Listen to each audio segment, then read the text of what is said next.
Good morning, all of you. Today our topic is electrical safety. Guys, इससे पहले part 1 we have already completed. ठीक है, आज हम पार्ट 2 के बारे में बात करेंगे. ठीक है गाइस, हमने पार्ट 1 कंप्लीट कर लिया है. पार्ट 2 में आज डिस्कशन करेंगे. पार्ट 1 में जो हैजार्ड्स थे, ठीक है, वो क्लियर हो चुका है और हम प्रिकॉशंस की बात करेंगे. ठीक है, प्रिकॉशंस में और प्रिकॉशंस आप जो ऑलवेज अवॉइडेड, जो सदैव हमें अवॉइड करना है, उस चीज के से यूज नहीं करना है, उस तरीके से काम नहीं करना है, ये दोनों चीज के बारे में आज हम बात करेंगे. ठीक है गाइस, तो ध्यान दीजिएगा. पहला पॉइंट है guys, avoid water at all times when working with electricity. Never touch और try repairing any electrical equipments और सर्किट विद वेट हैंड्स. हमें हमेशा अवॉइड करना है. ठीक है, हमेशा अवॉइड करना है ऑल द टाइम्स वाटर. ठीक है, सदैव हमें अवॉइड करना है, इग्नोर करना है वाटर. जब आपका हाथ गीला हो, ठीक है, और जब आपका हाथ गीला हो, आपको इलेक्ट्रिसिटी से रिलेटेड कोई काम नहीं करना चाहिए. ठीक है, ये चीज इस चीज में यहाँ बताया जा रहा है. कोई भी रिपेयरिंग करना हो और आपका हाथ गीला है, भीगा हुआ है, उस कंडीशन में आपको रिपेयरिंग भी नहीं करना है. ये एक प्रिकॉशंस हो गया. इलेक्ट्रिक इक्विपमेंट्स और सर्किट विद हैंड्स. जो आपका जब गीला हाथ हो, जब गीला हाथ हो, कोई भी सर्किट्स को मतलब रिपेयर करना है, कोई भी इक्विपमेंट्स हो, इलेक्ट्रिसिटी अप्लायंसेस हो, उस दौरान आपको उस चीज को रिपेयर नहीं करना है जब तक वो सूखा ना हो जाए. ठीक है, तो ये चीज क्लियर हो गया गाइस.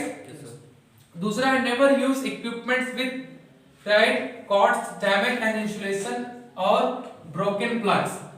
कभी भी हमें इक्विपमेंट्स विद फ्राइड कॉर्ड्स का मतलब होता है गाइस कि जैसे होता नहीं भुरभुरा हो जाना, मतलब ऐसा कभी कोई वायर आपने देखा होगा कि इस तरीके से घिसा हुआ एकदम टूटा फूटा, मतलब पकड़ते ही निकल जाएगा. अच्छा, उस तरीके से कोई कॉर्ड्स हो, घिसा हो, ठीक है, फटा हुआ हो, घिसा हुआ हो, तो वो डैमेज होता है. और डैमेज चीजों को हमें नहीं इस्तेमाल करना है, never use. And damage insulation और ब्रोकन प्लग्स. और डैमेज इंसुलेशन, इससे पहले वीडियो में हमने बताया था, डैमेज इंसुलेशन का भी यूज नहीं करना है. जो डैमेज जो विद्युत रोधक होता है, अगर वो डैमेज्ड है, ठीक है, तो वो उसमें करंट पास कर सकता है. ठीक है, तो वो आपको इलेक्ट्रिक शॉक लगने के चांसेस होता है. और ब्रोकन प्लग्स, टूटा हुआ जो प्लग होता है, उसका भी इस्तेमाल हमें नहीं करना है, never use. Third is that always use insulated tools. हमको हमेशा इंसुलेटेड टूल्स का इस्तेमाल करना है व्हाइल वर्किंग, जब हम काम करते रहे. सदैव हमेशा हमें यूज करना है इंसुलेटेड टूल्स जो विद्युत रोधक हो. जैसे प्लास है, प्लास में प्लास्टिक लगी होती है, तो प्लास्टिक क्या होगी, विद्युत रोधक है, विद्युत से आपको मतलब करंट लगने से बचाएगा. वही प्लास को पूरा ओपन कर दिया जाए तो आप इलेक्ट्रिसिटी वायर को छुएंगे तो आपको छोड़ेगा नहीं, करंट लगेगा. ठीक है, विद्युत खतरा होने के चांसेस. इसलिए जो प्लास में जो प्लास्टिक लगी है वो इंसुलेटेड है. तो हमेशा सदैव हमें इंसुलेटेड टूल्स का इस्तेमाल करें जब हम काम करें. ठीक है, ऑलवेज यूज एप्रोप्रिएट इंसुलेटेड. ठीक है, सदैव हमें जो पर्याप्त मात्रा में इंसुलेटेड रबड़, ग्लव्स एंड गॉगल्स का इस्तेमाल करें while working on any branch. कभी भी हमें ऑलवेज यूज करना है. ठीक है, insulated appropriate insulated like a rubber, gloves and goggles while working on any branch, circuit or any other electrical circuits. ठीक है, जब भी हम कोई ब्रांच को या कोई सर्किट्स को खोलकर उसको ठीक कर रहे हैं, रिपेयर कर रहे हैं, ठीक है, हम ग्लव्स का, गॉगल्स का इस्तेमाल करें.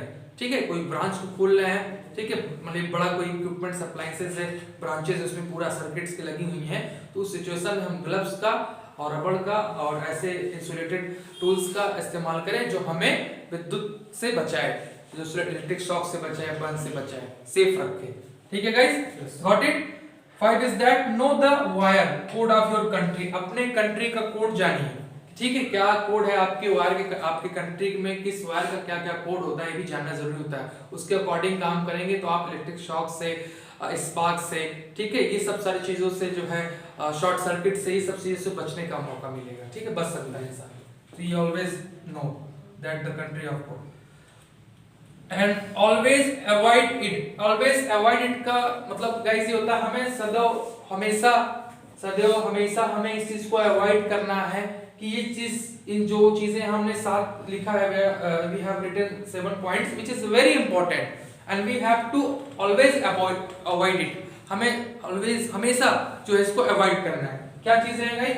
पहला है डैमेज इंसुलेशन केबल. कोई भी डैमेज इंसुलेशन केबल होगी, ठीक है.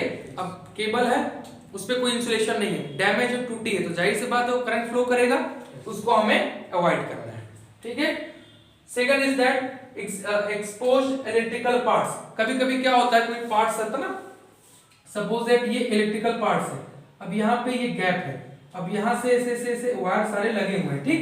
अब ये वायर कोई निकल गया या कोई बॉडी कोई पर्सन जो है इसका हैंड या कोई बॉडी का पार्ट टच कर सकता है तो इलेक्ट्रिक शॉक लग जाएगा. ठीक है. तो कोई ब्रांच है, कोई क्या कहते हैं पैनल है, उसमें ये टच करने से बचना है. ठीक है. अब वो ऑलवेज अवॉइड करना है, एक्सपोज ना हो इलेक्ट्रिकल पार्ट से. ठीक है. Third is that overload circuits. Overload की जो सर्किट्स होती हैं, ठीक है, उसको हमें ओवरलोड से बचाना है. ओवरलोड सर्किट्स कभी कभी हमें यूज नहीं करना है, ना उस पे ओवरलोड देना है, कोशिश ही नहीं करना है. थर्ड हो गया. Fourth is that improper grounding. Improper grounding में मैंने जस्ट बताया था, इम्प्रॉपर ग्राउंडिंग में हम अर्थ और जो फिजिकली अर्थ और बॉडी से जो हम अर्थ को देते हैं, अर्थिंग देते हैं ना, वो अगर प्रॉपर्ली नहीं होगा, इम्प्रॉपर होगा तो वो तो खराब ही है. ठीक है. तो हजार्ड्स के रूप में मैंने बताया, लेकिन इम्प्रॉपर ग्राउंडिंग से हमेशा बचना है. हमको ऑलवेज प्रॉपर ग्राउंडिंग ही करना है, अदरवाइज जो है फिर वो ठीक नहीं है हमारे लिए. ठीक है. तो प्रॉपर ग्राउंडिंग का ध्यान दें. इम्प्रॉपर है तो समझ लीजिए उसमें काम करना ही नहीं है, ना अनुमति देना है इस चीज की. Overhead power lines. Overhead power line से भी गाइस हमें बचना है, ऑलवेज अवॉइड इट. हमें इसको अवॉइड करना है. वेट कंडीशन, मैंने अभी जस्ट बताया कि वेट कंडीशन में आपका हाथ, भीगा हुआ हाथ, ये सब सारी चीजें जो है वेट कंडीशन है. तो गीला हाथ, भीगा हुआ हाथ आपका वेट कंडीशन. इस सिचुएशन में कोई इक्विपमेंट्स, कोई पार्ट्स, कोई टूल्स को हम जो इलेक्ट्रिकल अप्लायंसेस उसको नहीं छूना है. ठीक है. इसको अवॉइड करना है. ये हो गया. Last is that damage equipments and tools. ठीक है. कोई भी डैमेज इक्विपमेंट्स और टूल्स का हमें अवॉइड करना है, इग्नोर करना है, अवॉइड करना है. ठीक है गाइस. तो ये पार्ट 2 हैज कंप्लीटेड. अब थर्ड पार्ट में हम ELCB, MCB, ठीक है गाइस, और RCB ये सब सारी चीजों के बारे में हम जो मिनिएचर सर्किट ब्रेकर होता है, अर्थ लीकेज सर्किट ब्रेकर होता है, ये सब सारी इसके बारे में डिस्कस हम थर्ड पार्ट में गाइस करेंगे. ठीक है गाइस. Got it. ओके.